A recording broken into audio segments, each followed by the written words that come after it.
4월 한 달 매주 이 시간은 트렌드로 세상을 읽어봅니다. 2016년 우리 사회를 흔들 키워드로 가장 먼저 꼽히는 것이 바로 가상현실인데요. 오늘 이 가상현실에 대해서 알아보도록 하겠습니다. 도움 말씀을 위해서 지난주에 이어서 오늘도 문화선교연구원 조성실 목사님 스튜디오에 모셨습니다. 목사님 나오셔서 감사합니다. 네, 반갑습니다. 자, 지난주 인공지능에 대해서 알아봤는데요. 네. 그거 못지않게 요즘 큰 관심사 중에 하나는 가상현실의 세계가 어떻게 될 거라고 하는 건데 한번 거기에 대해 말씀해 주시죠. 가상현실이란 버추얼 리얼리티를 줄여서 VR이라고 이야기를 VR. 하는데요. 네. 이 글로벌 시장 조사 기관인 가트너라는 곳에서 올해 2016년을 가상현실 원년의 해라고 삼았습니다. 그래서 게임과 영화 산업을 비롯해서 시작으로 해서 뭐 교육, 국방, 의료 여러 전 분야에 걸쳐서 폭넓게 활용되는 것이 올해가 될 것이다라고 예측을 하고 있고요. 실제로 이제 작년에 그 국립과천과학관에서 불국사에 있는 석굴암을 가상현실로 만들어서 이제 체험자들이 직접 석굴암을 걷는 것과 같은 체험을 느낄 수 있도록 제공을 했고요. 교회에서는 이러한 가상현실들을 받아들이게 되면 굳이 이스라엘에 가지 않아도 성지를 직접 걸어 다닐 수 있게 되고 또 구약 시대에 있던 이제 성전을 저희가 직접 이 VR 기기를 쓰고 돌아다니는 체험을 할 수 있을 것으로 예상이 됩니다. 자, 그러면 그렇게 되어질 때에 내가 결혼을 하지 않아도 결혼을 할 만큼의 어떤 환타짐을 느낄 수 있다고 볼 수 있나요? 그렇죠. 물론 그러한 부분들이 가능한 시대가 도래할 수 있다고 생각을 그럼 합니다. 굳이 내가 교회를 가지 않아도 집에서도 예배의 그 어떤 영적인 것을 느낄 수 있다고 말할 수 있는 건가요? 거기서 이제 우리가 예배 신학적인 부분을 고민해야 하는데 지금까지 스크린을 보면서 드리는 예배가 과연 예배인가에 대한 논의들이 이전의 단계에 사실 있었거든요. 집에서도 내가 인터넷으로 생중계를 보면서 예배를 드리는데 굳이 교회에 가도 똑같이 부속실에 가면 스크린을 보고 예배를 드리는데 굳이 나갈 필요가 있는가에 대한 논의들이 있었습니다. 그런데 이것이 본격적으로 가속화되는 시대가 이제 가상현실 시대라는 거죠. 가상현실 카메라를 회중석, 이 성도석 안에 설치를 하고요. 그다음에 집에서 가상현실 고글을 쓰게 되면 어디를 둘러보든지 내가 마치 현장 안에 있는 것 같은 착각을 느끼게 되고 굉장한 예배 몰입감을 거기서 줄 수 있게 된다는 것입니다. 그렇지만 우리가 고민해야 될 것은 과연 그것이 예배인가? 예배의 공동체성을 유지하고 성령의 그곳에서 같이 임재한다고 우리가 볼 수 있는가에 대한 고민을 동시에 우리가 병행해야 하지 않을까라는 생각이 듭니다. 그래서 예배학적으로 본다면 그래서 예배는 드리고 어떤 감정의 느낌은 받지만 그래서 제가 보는 관점에서는 생명력은 없다고 느껴지는데. 그렇죠. 생명력뿐만 아니라 가장 또 중요한 문제 중에 하나는 결국에는 그 공동체성을 유지하기 위해서 이 VR 기기가 활용되는가에 대한 측면인데 아무래도 개인 기기를 쓰고 개인의 편의에 초점이 맞춰져 있는 기기이기 때문에 이것이 나의 것들을 내려놓고 헌신하는 공동체성을 지향하고 신앙을 지향하는 기기로 이것이 적합한가에 대한 고민은 사실 제 안에도 있거든요. 그러한 고민들이 있다면 과연 이것이 우리의 편의를 향하고 있는가 아니면 예배라는 리추얼이나 예식을 향하고 있는가에 대해서 고민을 한 이후에 이 VR 기기를 교회가 좀 숙고를 하면서 받아들여야 하지 않을까라는 생각이 듭니다.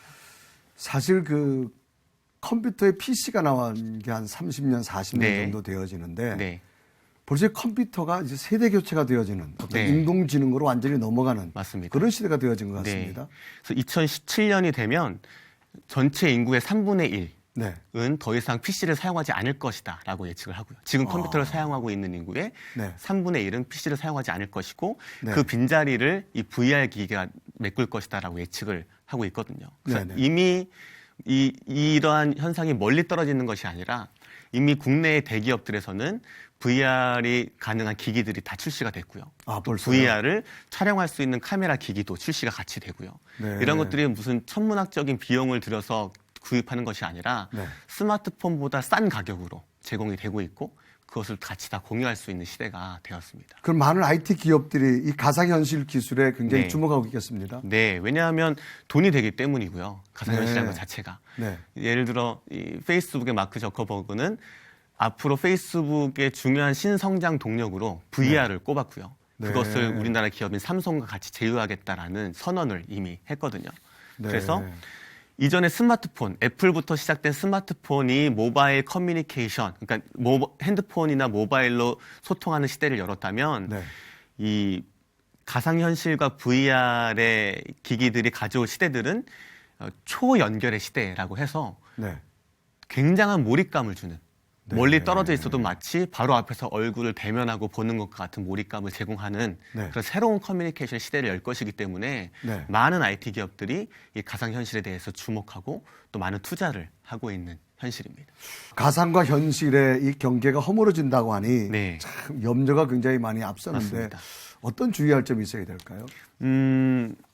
가장 큰 변화에 먼저 우리가 네. 가장 큰 변화를 인지를 해야 되는데요.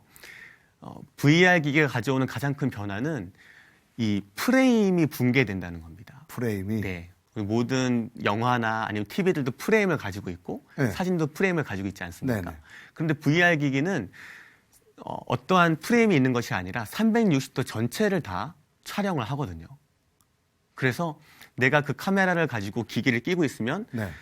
이 촬영자가 제공하는 그 프레임만 보는 것이 아니라 내가 그러니까 사용자가 원하는 곳을 둘러보면 어디든지 볼 수 있는 시대가 됐기 때문에 프레임이 붕괴된다는 것은 굉장한 미디어의 변화를 의미하고 때문에 사람들이 거기에 대해서 굉장한 몰입감과 또 만족감을 느끼는 시대가 됐다고 합니다. 그래서 우리가 우려해야 할 것은 이러한 VR 기술의 발달이 가장 먼저 적용되는 것이 어디냐라고 전문가들이 꼽는 것은 성산업의 문제거든요. 네. 성산업의 VR이 가장 먼저 큰 두각을 나타낼 것이다 라고 얘기하면 성중독의 문제라든가 아니면 이 밖에도 사람들과 만나지 않고 가상현실 세계에서 몰입감만을 느끼며 그것에 만족하며 살아가는 사람들이 더 많이 나아지기 때문에 탈공동체나 아니면 지극히 개인주의적인 문제들이 발생할 여지들이 충분히 있는 그런 현실입니다. 개인주의적인 현상으로 완전히 바뀌어버릴 것 같습니다. 네, 맞습니다. 네. 이 스마트폰에 의해서 어떤 교회적인 환경도 참 많이 달라진 게 사실인데요. 네. 이 가상현실의 기술이 만약에 교회에 들어온다면 네. 어떤 변화까지 접근할 수 있을까요? 일단 긍정적인 부분들로는 교회 안에서 긍정적으로 활용될 수 있는 부분들이 많이 있는데요. 예를 네. 들면 교회 건축을 할 때에도 이 투시도나 설계도만을 보는 것이 아니라 네. VR 기기를 끼고 미리 우리가 건축될 교회를 둘러볼 수가 있고요. 네. 또 예수님이 십자가에 달리신 그 갈보리 언덕을 생생하게 한번 느껴보기 위해서 네. 이제 VR 기기를 끼고 그 갈보리 언덕에 가서 십자가를 직접 묵상할 수도 있게 네. 됩니다.